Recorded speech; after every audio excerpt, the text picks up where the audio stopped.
자, 계속해서 진도 나가겠습니다, 여러분. 그래서 지난 시간에 한번 종합부동산세 계산 구조인데요. 그 뭐 당장 외우려고 하지 마시고요. 뭐 그런 구조 하에서 중부세를 계산하더라라고 그냥 눈으로만 보시고요.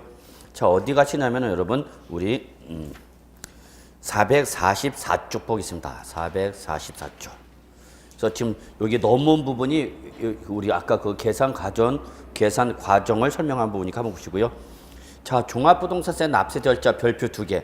작년에 종부세 한 문제 나왔는데 보기 지문 3개는 쉬웠는데 2개가 어려웠고요. 그 2개가 저 실무 절차 규정, 짱 박혀 있는 규정, 여기에도 안 나와 있는 저 구석에 있는 규정을 끄집어 놓고 여러분한테 맞았냐 틀렸냐 이렇게 물어보는 규정인데, 그래서 작년 종부세 하나 나온 게 어려웠어요. 상당히 난이도가 정말 높은 문제예요. 그래서 출전이 결국은 이 문제는 여러분한테 못 맞추게 하려고 내는 의도로 낸 건데 평소에는 그렇게 어렵게 나오진 않아요. 그래서 여러분 다행히 2017년도 어렵기 때문에 이번 2018년에 어렵게 나오진 않을까, 기본적인 내용 나올 거예요.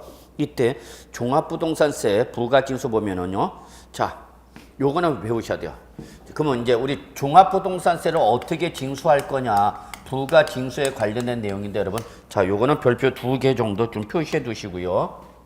종합 문제가 나오면 얘가 거의 나옵니다. 이때 종부세 특징은 뭐냐면, 원칙과 예외로 부가징수 방법이 나눠져요. 그래서 원칙과 예외로 나눠져서 원칙은 정부 부가과세입니다. 자, 특히 국세일 때는 항상 뭐가 나온다 여러분? 정부가 나온다 그랬죠? 국세. 그래서 국가인 정부가 뭐한다? 부가과세한다. 요거는 마치 지방세 뭐와 똑같냐? 보통징수와 같은 겁니다. 근데 다만 지방세에서는 뭐라고 표현하는 것을 보통징수라 표현하는 것을 국세에서는 보통징수라 표현하지 않고 정부 부가과세랍니다. 그래서 여러분 거기 책을 보시면 이런 말이네요. 원칙 거기 정부 부가과세. 그래서 1번 윗줄 관할 세무서장은 밑줄. 그래서 국세의 과세권자는 누가 나온다 했죠, 여러분? 세무서가 나온다 했죠. 그래서 누가? 세무서장이 계산한다. 밑줄. 종부세는 납세 의무자가 스스로 계산해서 신고하고 납부하는 것이 아니라 누가? 세무서장이 납부할 종합부동산세액을 뭐하여? 결정하여. 그러니까 종합부동산세는 누가 계산하는 거구나? 세무서장이 계산해서 언제까지? 납부 기한까지 부과하는데 이때 납부 기한을 꼭 기억해 두셔야 돼요. 언제 여러분? 12월 1일부터 12월 15일까지. 요게 바로 종합부동산세 부가징수 기간입니다. 납부 기한입니다. 그래서 결론은 정부 부가과세는 누가? 관할 세무서장이 세액을 결정해서, 관할 세무서장이 종합부동산세액을 결정해서 여러분한테 뭐가 날라온다 여러분? 납세 고지서가 날라오는가? 납세 고지서가 날라옵니다. 그러면 여러분 그 고지서에 적힌 금액을 뭐 해야 되는가 여러분? 납부해야 되는 거죠. 이때에 바로 종합부동산세 납부 기한은 언제다고 여러분? 매년 12월 1일부터 12월 1일부터 언제? 12월 15일. 요거는 반드시 외우셔야 되는 거예요. 그래서 종부세는 몇 월에 낸다고 여러분? 12월에 냅니다. 자, 재산세 기억나셔야 되는데 재산세는 언제 내죠? 여러분? 토구, 건칠, 하반월. 토지는 몇 월? 9월. 또 건축물은 7월. 그래서 토구, 건칠. 그 다음에 하반월. 하반월 매월 16일부터 말일까지야. 그래서 재산세는 토구, 건칠, 하반월. 그래서 매월 16일부터 말인데 종부세는 하반월이 아니라 뭐야? 상반월이야. 상반월. 12월 뭐다고요? 상반월이야. 상반월. 재산세는 토구, 건칠 뭐였는데? 하반월이었는데 종부세는 12월 뭐다 여러분? 상반월. 꼭 해주셔야 돼요. 그러면 그냥 얘도 하반월로 하지. 그래서 바로 12월 15일 언제요? 어제죠. 어제까지가 바로 2017년도 종합부동산세 납부 기한이 된 거야. 어제 안 냈어, 세금? 그래서 재산세는 토구 건칠 뭔데 여러분? 하반월인데 종부세는 12월 뭐다고요? 상반월. 요런 거 출전이 무지하게 중요합니다. 이런 거. 그러니까 요런 걸 잘 비교 정리해둬야만 돼. 그래서 결론 내기로는 종합부동산세는 납세 의무자가 자발적으로 신고 납부하는 것이 아니라 누가 세무서장이 종합부동산세를 계산해서 결정해서 여러분한테 뭘 보내죠? 고지서. 그러면 고지된 세액을 언제? 12월 1일부터 12월 15일까지 뭐 할 수 있다? 납부해야 되는 거죠. 그런데 거기 예외가 있네 여러분. 선택적 뭐라 했어요 여러분? 신고 납부. 이거는 신고 납부는 강제 규정이 아니라 납세 의무자가 선택하면 할 수 있다는 얘기야. 그래서 신고 납부는 원칙이 아니라 뭐예요, 여러분? 네, 선택적 규정. 그래서 이거는 지방세는 뭐라 표현냐? 신고 납부라고 표현했어요. 신고 납부. 그래서 큰 차이는 없어. 뭐 신고 납세, 신고 납부 별 차이는 없는데. 자, 근데 1번을 보세요. 거기 양가로 2번 예외 동그라미 보시면 종합부동산세를 밑줄 여기 종합부동산세를 신고 납부 방식으로 납부하고자 하는 납세의무자. 그러니까 이거는 납세의무자가 강제 규정이 아니라 뭐 선택하는 거야. 그러면 그 자는 자기가 스스로 종합부동산세를 결정해서 언제까 여기 밑줄 역시 12월 1일부터 12월 15일까지. 그래서 여러분 신고 납부는 누가 실천하는가? 납세 의무자가 세액을 결정해서 신고도 하고 엔더 뭐 해야 되는가 여러분? 납부해야 되는 거죠. 그러나 주의사항이 있어요 여러분. 정부 부가과세나 신고 납부나 항상 종부세는 언제 낸다? 12월 1일부터 12월 15일 사이에 내는 거야. 이거 놓치면 안 돼. 다시 한번 정부 부가과세나 신고 납부나 종부세는 언제 낸다? 12월 1일부터 12월 15일 사이에 내야 되는 거야. 그러면 시험은 어떻게 나오냐? 이렇게 나올 수 있으니까 출전이. 자, 종합부동산세는 원칙 12월 1일부터 12월 15일 사이에 납부하여야 하나 납세의무자가 선택하면 납세의무자가 뭐하면 선택하면 12월 16일부터 12월 31일까지 신고하고 납부할 수 있다. 이렇게 나오면 맞는 말이야 틀린 말이야 여러분? 틀린 말이야. 정부 부가과세나 신고 납부나 상관없이 종부세는 언제 낸다? 12월 상반을 내야 되는 거예요 여러분. 놓치면 안 돼. 예, 꼭 좀 기억해 두셔야 돼요. 그래서 이게 중에 정부 부가과세나 신고 납부나 무조건 종부세는 언제 낸다? 12월 상반월. 그럼 이걸 출전이 살짝 말을 바꿔서 정부 부가과세 때는 12월 1일부터 12월 15일 사이에 납부해야 되나 신고 납부할 때는 12월 16일부터 12월 31일까지다. 그럼 맞다 틀렸다? 틀렸다. 신고 납부 관계없다. 무조건 종부세는 언제 낸다? 12월 상반월. 오케이? 예, 꼭 기억해두셔야 돼요. 그러면 이거예요 여러분. 자 봐. 세무서장이 종합부동산세를 계산해서 여러분한테 뭘 보내줘서? 고지서. 그래서 고지서에 얼마나 적혀 있겠죠. 근데 그거를 그대로 내고 안 내고 안 내고 내가 직접 뭐 할 수 있다는 얘기야? 신고하고 납부할 수 있다는 얘기야. 이해하셨어요? 고지서대로 내겠다 안 내겠다? 안 내겠다는 얘기야. 그러면 내가 직접 뭐 하라? 신고하고 납부하라. 그러면 왜 신고 납부할까? 굳이 고지서가 날라왔는데. 생각 좀 해봐. 아니 세무서장이 종합부동산세를 계산해서 여러분한테 뭘 보내줬는데? 고지서를 보내줬는데 그 고지서대로 내겠다 안 내겠다? 안 내겠다 그 얘기 안 내겠다. 그럼 왜 그럴까? 이게 마음에 드는가 안 드는가? 안 드는가? 즉 사실상과 공부상의 재산 현황을 비교하면은 자 여러분 여기서 관할 세무서장은 어떤 거 갖고 봐? 사실상이야 공부상이야? 관할 세무서장은 공부상 거 가지고 따진단 말이야.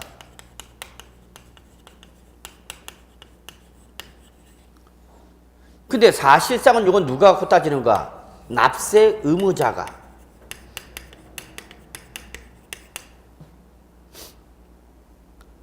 그러면 공부상에 계산된 종합부동산세가 사실상 납세무장이가 갖고 있는 것보다 더 뭐하면 크면 이때 신고 납부한다고.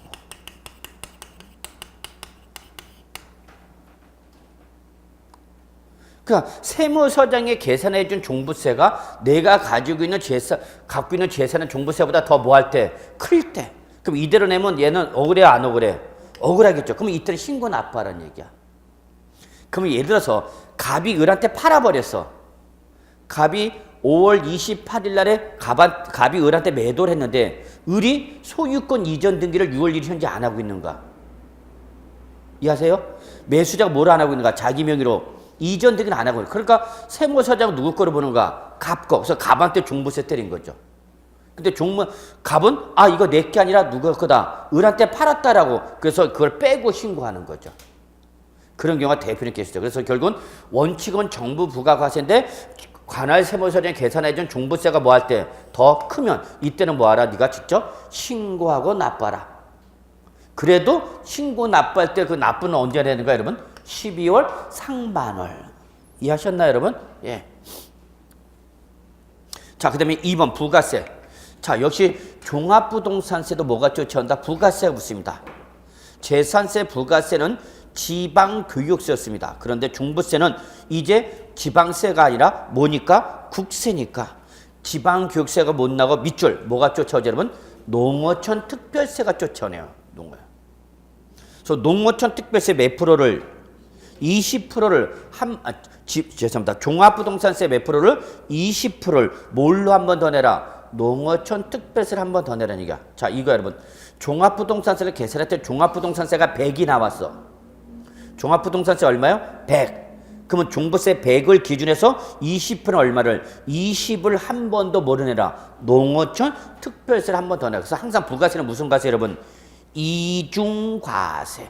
이중과세. 근데 여러분 종합부동산세도 또 거기 분납 있죠? 분납 동그라미. 그래서 종합부동산세도 뭐 할 수 있다? 분납할 수 있습니다. 그러나 옆에다 적어놔. 물납은 X. 그래서 재산세에서는 납세 의무 편의 제도인 분납과 물납이 모두 인정되지만 뭐는 종합부동산세는 종부세는 분납만 인정되고 종부세는 물납은 인정되지 않습니다. 이게 다른 점이에요. 그래서 물납은 어디서만 할 수 있다 여러분? 재산세에서만 할 수 있고요. 그래서 거기 관할 세무서장은 종합부동산세로 납부할 세계차 밑줄 얼마 초과하는 자? 500만 원 초과자.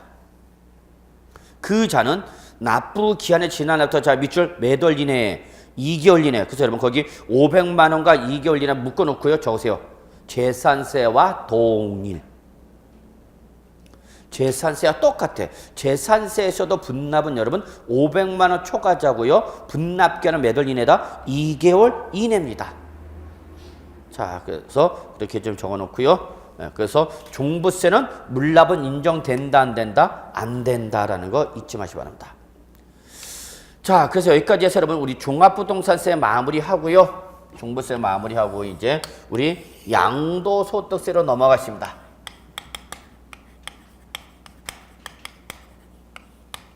근데 여러분 요 양도소득세는 기본적으로 5문제에서 6문제까지 출제 가능합니다. 그래서 제일 많이 나오는 부분입니다. 양도소득세.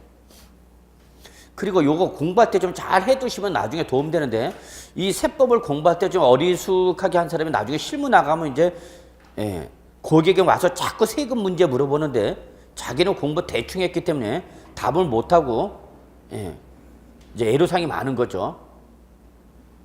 특히 양도소득세는 소득세의 일부분입니다. 부분. 그래서 우리 양도소득세라는 소득세를 공부하기 전에 양도소득세 들어가기 전에 뭐부터 한번 보냐? 소득세부터 한번 좀 살펴보겠습니다. 소득세.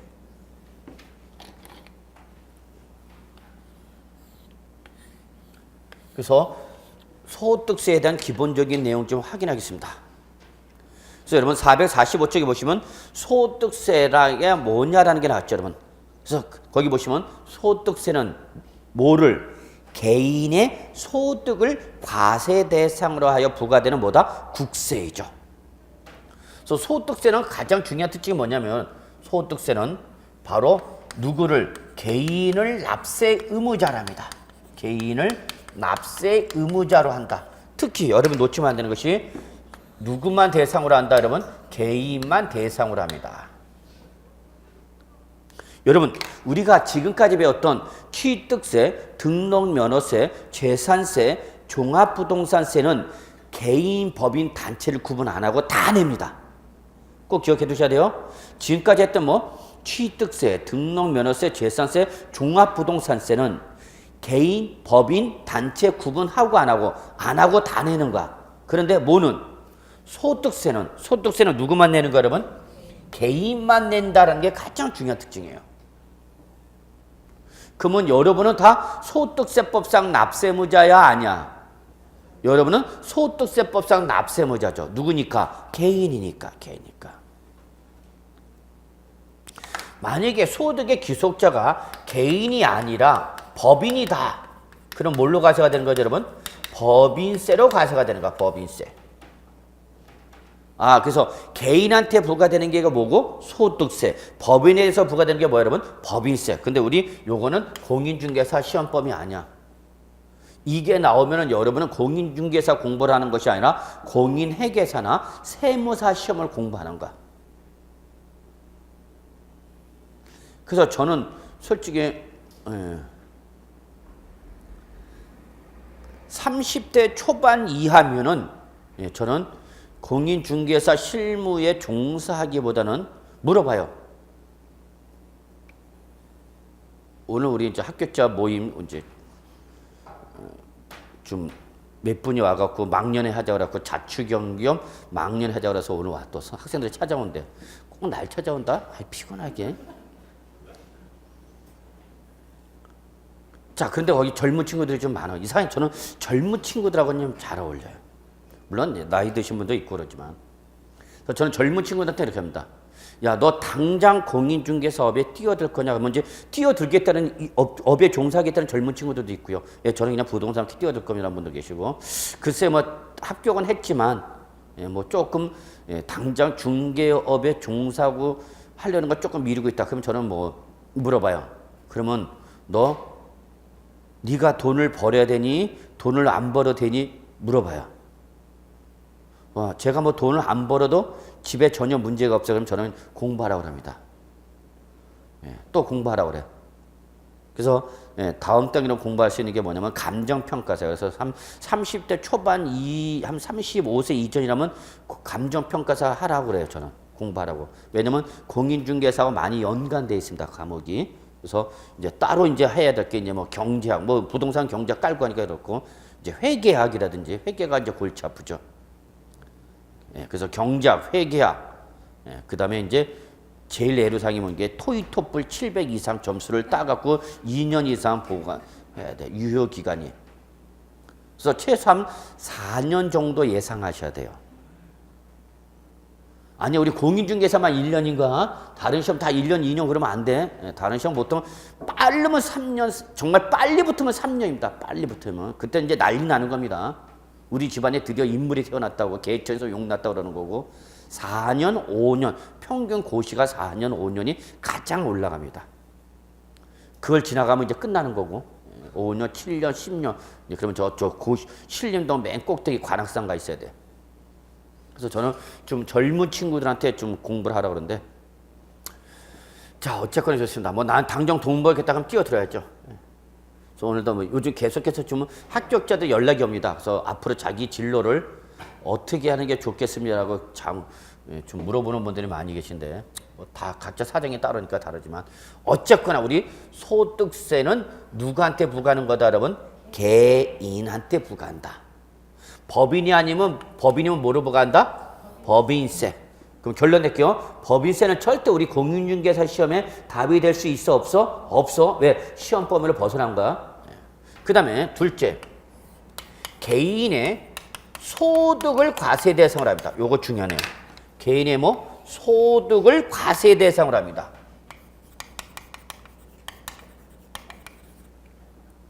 그러니까 소득세는 뭐에 대해서 부과하는 거냐? 개인의 뭐에 대해서 부과하는 거야, 여러분? 소득에 대해서 부과하는 겁니다. 소득. 개인의 소득. 그런데 요 개인의 소득은 여러분이 잘 아시는, 즉 소득세는 여러분 1월 1일부터 12월 31일 1년을 1과세 기간을 합니다. 이게 또 중요한 특징입니다. 소득세는 무슨 세냐? 기간세입니다. 기간세다 보니까 언제부터 여러분? 1월 1일부터 12월 31일 몇 년을? 1년을 1과세 기간으로 합니다. 1과세 기간. 그러니까 결론, 소득세는 1년에 몇 번 내는가? 한 번 내는 거야, 1년에 한 번. 그래서 1월 1일부터 12월 31일 동안 벌어들인 무슨 금액에서? 총수익 금액에서, 이 총수익 금액을 얻기 위해서 희생된 뭐를 여러분? 필요 경비를 뭐한 금액? 뺀 금액. 요게 바로 우리 소득세법상 과세 대상이 되는 뭐야, 여러분? 소득인 겁니다. 놓치면 안 됩니다. 소득세법에서 말하는 뭐는? 소득은 언제부터? 1월 1일부터 12월 31일 1년 동안 벌어들인 무슨 금액에서? 총수익 금액에서 요걸 얻기 위해서 희생된 뭐를? 필요 경비를 뭐한 금액이다? 뺀 금액입니다. 뺀 금액. 그러면 자, 이렇게 생각합시다. 여러분이 공인중개사 돼서 드디어 시험에 합격했어. 생각해봐. 기분 좋죠 뭐. 세상이 다 내 것 같습니다. 딱 하루만. 네. 그래서 합격자 모임날 진하게 노는 거죠 뭐. 씨. 그날을 위해서 우리가 이 고생을 하는 거야. 자, 여러분도 내년에 꼭 합격자 모임에서 뵐 수 있기 바랍니다. 네. 우리 그날 거기 나와야 돼. 사진 붙어 있잖아 벌써. 그 사진에 찍히려고 씨. 그러면 드디어 공인중개사가 돼서 이제 개업하신 분들도 많아요. 여기 노원은 보통 수유리 쪽에서 많이 하시네요. 그래서 놀러 오라고 그래 자꾸. 귀찮아 죽겠는데. 그 놀러 오라면 보통 수유역인가요? 그쪽이 많이 하더라고 거기서. 자, 그래서 공인중개에 대해서 내가 중개 수수료 받으면 그게 뭐가 되는 거예요, 여러분? 총수익 금액. 근데 여러분, 그 총수익, 중개 수수료를 얻기 위해서 여러분은 일단은 뭘 하고 있어야 돼? 사업자. 그럼 사업자는 두 가지가 있어. 자가 사업자인가 임차 사업자. 그 대부분 무슨 사업장이야? 임차 사업. 그럼 뭘 나가? 임차료, 월세 나가죠. 그게 뭐야 되는 거야, 여러분? 필요 경비. 그러니까 각종 전화요금, 인터넷 이런 각종 공과금 나가죠, 여러분? 그게 바로 뭐야, 여러분? 필요 경비죠. 그래서 결론, 과세 대상이 되는 뭐는? 소득은 뭐에서? 총수익금에서 뭐를 뺀가? 필요 경비죠. 그러면 저도 소득세법상 납세무자입니다. 사업자이기 때문에, 개인 사업자이기 때문에. 그러면 과세관청에 신고할 때 얘가 어떻게 하면? 줄어들면 세금도 줄어드는 거죠. 그래서 저도 이거를 어떻게 하든지 뭐 하려고 그래? 줄이려고 합니다. 물론 또 제 나름대로 방법이 있습니다. 요 인터넷에서 밝힐 수 없는. 세금을 많이 알면, 세법을 많이 알면 많이 알수록 세금을 많이 내는가 적게 내는가? 적게 내는가? 법을 많이 하면 법을 교묘하게 뭐 할 수 있어? 그렇죠. 그러니까 법망에 걸린 사람 주로 무식한 사람이 많이 걸리는 거고, 법을 모르는 사람이. 법을 잘하는 사람은 싹싹 빠져나가죠. 미꾸라지, 몽꾸라지 하고 다 지금 다 빠져나가다 이제 이번에 결국 한번 다시 들어갔는데. 네. 다 그런 거예요. 알면 알수록 그만큼 피할 수 있는 거고, 모르면 그냥 당하는 거예요, 여러분. 자, 그러면 여러분 우리 봅시다. 여러분이나 저나 사업자야. 공인중개사야. 그러면 소득세 신고할 때 요 금액을 줄여야 되겠죠. 그래 소득세 주니까. 그럼 소득세를 줄이는 방법은 과세 대상 소득을 줄이는 방법 몇 가지야? 두 개. 뭐에다가? 총수익 금액을 뭐 하거나 줄이거나 뭐를? 필요 경비를 뭐 하는 거야, 여러분? 증가시키는. 둘 중에 하나를 선택할 수밖에 없죠. 그런데 이거는 못 건드려요, 거의. 나의 수입은 상대방이 뭐가 되는 거죠? 경비가 되는 거죠. 자, 이렇게 제가 여러분 앞에서 강의를 합니다. 뭐 여러분이 당연히 이 강의를 듣기 위해서 돈을 내고 들어오셨잖아요. 그러면 돈 중에 일부가 이제 선생들한테 이제 나가겠죠. 다 아시잖아요, 여러분. 그거는 뭐. 자, 그러면 제가 여기서 강의를 하고 강의를 받아. 그럼 그게 저의 뭐가 되는 거죠, 여러분? 총수익금이 된단 말이야. 그럼 나는 이걸 줄이고 싶어. 그럼 내가 이걸 줄여서 신고를 안 하면 학원 입장에서 뭐로 잡히는 거야? 나한테 준 돈이 필요 잡히는 거죠. 그럼 학원도 줄여야 되고 저도 줄여야 되는 거죠. 근데 학원을 줄여 못 줄여? 못 줄이죠. 왜냐면 학원이 필요 경비를 줄이면 자기 소득이 어떻게 되니까 증가돼 버리잖아.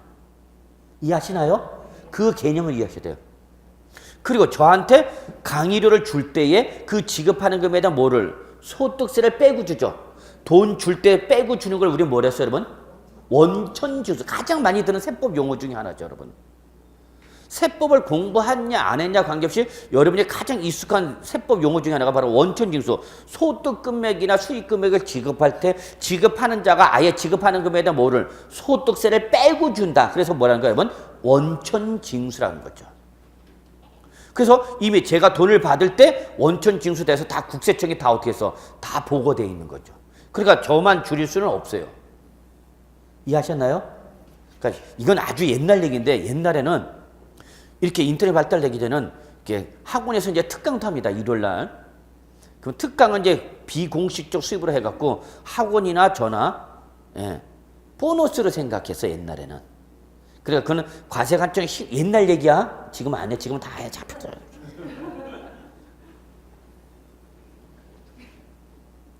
그래서 이렇게 특강을 하면은 특강은 학원도 안 잡고 선생도 안 잡았어. 그래서 나는 그러니까 뭐를 안 해? 원천징수를 안 했단 말이야. 요게 선생들이 이제 1년간 보너스가 됐어요, 예전에는. 근데 요즘은 워낙 이제 그 철저하기 때문에 다 특강에도 다 원천징수 해버립니다. 그러니까 제 소득을 줄여 못 줄여? 못 줄여.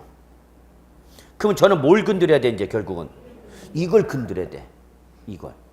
이거를 올리는 거면 과세대상 소득이 줄는 거. 이걸 못 올리면 다 내는 거죠, 뭐. 근데 공인중개사는 사업자죠. 자, 근로자와 사업자의 가장 큰 차이점은 뭐냐면 근로자는 100% 다 노출돼, 이게. 왜? 급여를 지급하는 사업자가 다 원천징수 보고해버렸으니까.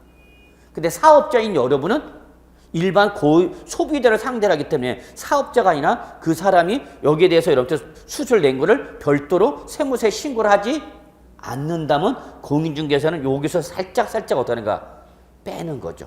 그러니까 장부가 몇 개야? 이거죠. 과세관청 보고용 하나, 실제 내 장부 하나. 이해하세요? 그런단 말이야. 그러면 자, 근로자인 여러분, 자, 여러분 중에 아저씨라든지 뭐 본인이 회사 다녀. 그럼 급여 받을 때마다 뭘 당했어? 원천 징수 당했죠? 그럼 그때 그 원천 징수 당한 세액은 요 금액만 가지고 대부분 따진 거야. 뭐를 고려 안 한가? 필요금. 왜냐면 이거는 1년이 지나봐야 확정되니까. 이해하시나요? 요 금액은 1년이 지나야 알잖아. 근데 나는 여기 매달 급여 받죠? 그럼 급여 받을 때 받는 뭐를 기준해서? 급여를 기준해서 소득세법상 간이세액 조경표에 따라서 세대주 여부와 그 다음에 부양 가족이 몇 명이냐에 따라서 미리 만들어놓은 세액 조경표가 있어. 그래서 그걸로 소득세를 원천 징수하는데 그 특징은 얘를 고려한 거다 안 한 거다? 안 하고 요것만 가지고 보통 매달 뭐 하는 거야? 매월 원천 징수하는 거죠. 이해하시나요? 그리고 여러분 우리 이제 12월 달 다 왔어. 그럼 이제 내년 2월 달에 여러분 뭐 한다고 그래? 연말 정산한다고 그랬죠? 그 연말 정산은 여러분이 1월 1일부터 12월 30일 동안 발생한 뭐를? 필요 경비에 대한 증빙서를 제출하는 거단 말이야. 각종 1년 동안 낸 보험료, 의료비, 교육비, 기부금도 내가 일상생활 가지고서 급여를 받기 위해서 들어간 돈을 뭐 하는가? 빼야 되는 거죠. 그러면 이게 잡히면 그만큼 얘가 늘어나니까 과세대상 소득이 어떻게 되는가? 줄어들죠. 그래서 전체 금액을 가지고 계산한 뭐가? 소득세와 내가 매달 원천 징수된 세액을 비교하는 거죠. 그러면 소득세법상 요걸 빼니까 과세대상 소득이 어떻게 돼? 줄어들겠죠. 이해를 하시나요? 이게 원천 징수의 기본적 개념이야, 여러분. 이런 얘기 딴 데서 못 들어요, 여러분. 같은 세법이다, 다 같은 세법인 줄 아는 큰 오산입니다. 정통이 있고 비정통이 있고 그래.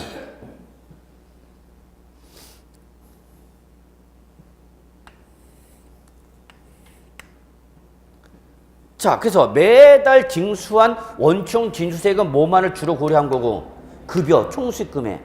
근데 1년 지나면은 1년 동안 발생한 각종 보험료, 의료비, 교육비, 기부금을 여러분이 회사에 제출해.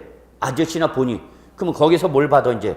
연말정산에서 연말정산 요걸 고려하는 거야, 요거를. 그럼 요만큼 잡으니까 과세세 소득이 어떻게 돼? 줄어들겠죠. 얘가 잡으니까 이제. 그러면 과세 대상 소득세가 이제 정확히 나오면 이 금액하고 내가 총수익 금액을 기본으로 해서 징수한 뭐를 원천 징수에 비교하는 거죠. 그래서 얘가 뭐하면 크면 우리는 소위 말하면 이게 바로 뭐예요, 여러분? 요즘 네이버나 다음에 가면 가장 많이 뜨는 뉴스가 뭐예요, 여러분? 13월에 급여. 요거 뭘 받는 거야, 지금? 환급 받는 거죠. 환급 받는 거죠. 그 왜 환급 받냐, 기본적으로? 환급 받는 기본 구조가 환급을 받는데, 환급을 받는 구조는 원천 징수할 때 뭐를 고려하지 않았기 때문에 필요 경비를 고려하지 않은 모순 금액만 가지고 급여만 갖고 따졌단 말이야. 오케이? 그다음 1년 지나면 이걸 고려해서 빼버리니까 과세 대상에서 소득세 하니까 그만큼 세부담이 어떻게 돼? 줄어들죠. 그러면 원천 징수세액이 더 큰 거죠. 그럼 차익을 어떻게 돼? 돌려받죠. 이걸 우리는 뭘 받는다 그래? 13월의 급여. 그래서 소위 말하는 거 소득세를 환급받는 거죠. 이게 기본 구조입니다. 그런데 어떤 사람은 이럴 수도 있어요. 왜냐하면 급여만 있는 게 아니라 다른 소득이 발생할 수도 있죠. 그럼 그걸 합산과세하니까 이게 더 커지는 거죠. 그럼 이 사람은 추가로 뭐 해야 되는가? 납부해야 되는 거죠. 이게 바로 뭐야? 소위 말하는 여러분 연말정산. 그래서 저도 솔직히 말해서 12월 딱 지나면 이제 각종 보험료, 의료비, 교육비, 기부금 관련된 증빙서를 다 모읍니다. 근데 지금 인터넷이 발달됐기 때문에 웬만한 자료는 다 국세청에 회사가 다 보고해버려. 아예 내가 뭐를 준비해도 증빙서류, 그래서 뭐 보험료 이런 거 다 보험회사에서 다 보고해, 국세청에. 그러니까 내가 굳이 보고를 안 해도 다 포착이 되는 거죠. 요즘은 진짜 좋아요. 옛날에 이거 일일이 다 하나씩 장부하고 까고 그랬어. 그래서 결론, 소득세에서 말하는 소득은 이건 중에 언제부터? 1월 1일부터 12월 30 몇 년간 1년 동안은 뭘로 보고? 과세기한을 보고 1년 동안 무슨 금액에서? 총수익금에서 뭐를? 필요금으로 받은 금액이 뺀 금액이다, 그 얘기입니다. 이걸 과세 대상 소득을 하는 거죠. 요걸 절대 놓치지 마시기 바랍니다. 됐나요? 자, 그런데 이때 이 소득은요, 발생 원천 유형과 과세 방식에 따라서 크게 합산 과세가 되는 합산 과세하는 소득이 있고요. 그 다음에 개별적으로 과세는 분류 과세 두 가지가 있는데, 이때 합산 과세 대상이 되는 소득이 바로 뭐냐면 종합소득입니다.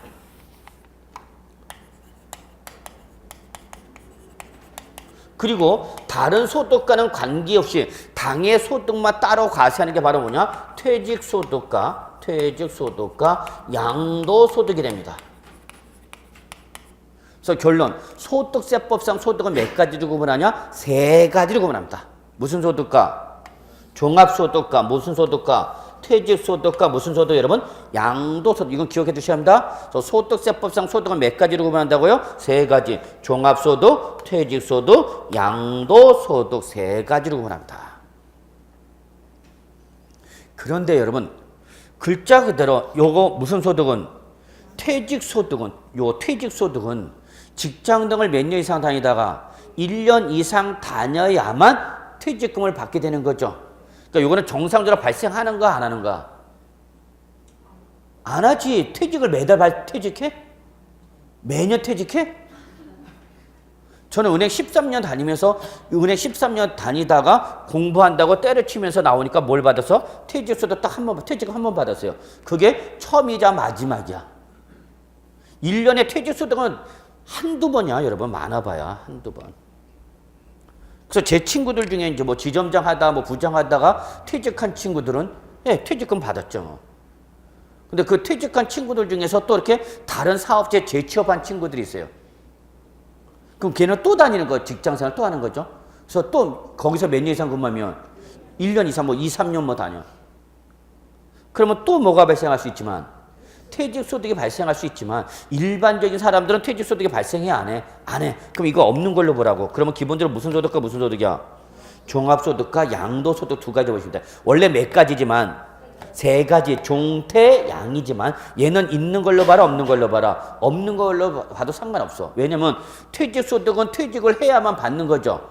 받는 퇴직금에 대해서 소득세가 보는데 이때 역시 퇴직금을 지급하는 사업자가 다 뭐를 소득세 원천 징수해버리고 끝내버려.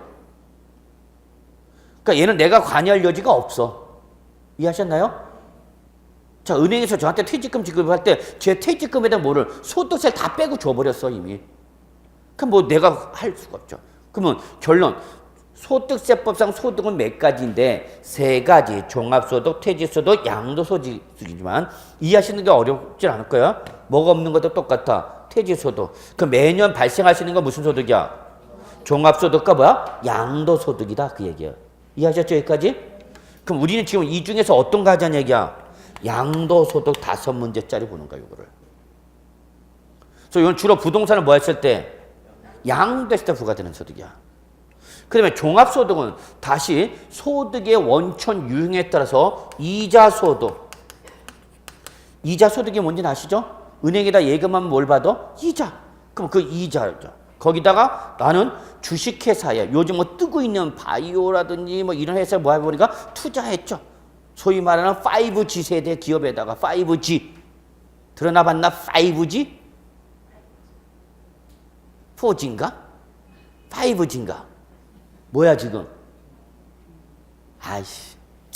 자, 그래서 주식회사에 투자했어. 그래서 이 회사 돈 많이 벌어서 그러면 주주로서 저는 뭘 받아요, 여러분? 배당. 그렇죠. 배당소득.